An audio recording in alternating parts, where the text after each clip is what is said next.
తల్లి కడుపు అనేటువంటిది అమావాస్య చీకటి. తల్లి కడుపు అనేటువంటిది అమావాస్య చీకటి.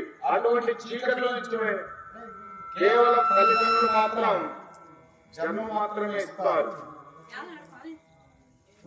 బయటపడ్డ ఆ శిశువుకు మన కళ్ళు తెరిపించి ఈ వెలుగును ప్రసాదించేటువంటి మహానుత్తమైనటువంటి వ్యక్తిని గురువు అంటారు.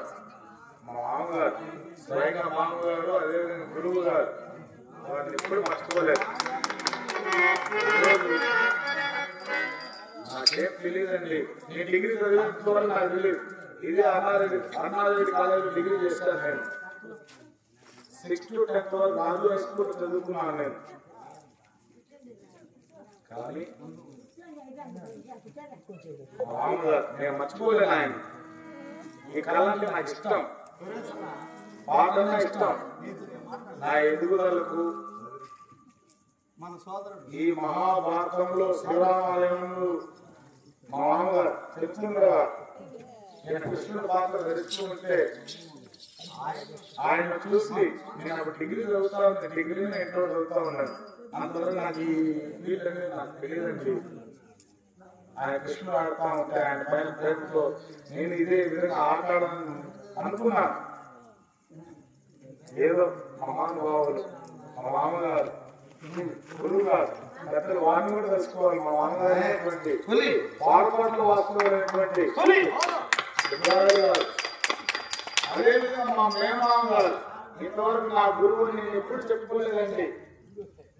మామగారు కాబట్టి మా మామగారి పేరు ఇప్పుడు ప్రస్తావిస్తున్నాను. ఎక్కువగా నాకు విజయం నేర్పిస్తుంది మా మామగారు మురళి గారు. వారి పేరు నేను ఎప్పుడు ప్రస్తావించాను. ఎందుకంటే బంధువుల విషయంలో నేను ఆ విషయం నేను చెప్పుకోలేను. అందరూ మామగారు నాకు విద్య నేర్పించినటువంటి వారు. మా మామగారు పాలకోట్లో వస్తున్నటువంటి సుబ్రాయలు గారు, గోగుల సుబ్రాయలు గారు, వారి ఆత్మశాంతి వరకు మా గురువు గారు, మా మామగారు హార్మోనియం విషయంలో కావచ్చు, అదేవిధంగా ఏ పద్యం ఎలా పాడాలో, ఏ పాట ఎలా పాడాలో నాకు నేర్పించినటువంటి మహానుభావులు. మా మామగారు వచ్చారంటే నాకు చాలా ఆనందంగా ఉన్నది. స్వర్గస్థులైనటువంటి గురువు అనేటువంటి పాలకోట్ల వస్తున్నటువంటి సుబ్రాయలు గారి ఆత్మశాంతి కోరుతూ ఈ నిమిషంలో ఈ వినాయక చవితి శుభ సందర్భంలో మంచి పాట నేర్చుకున్నామండి. గురువు గారి ఆత్మశాంతి కోరుతూ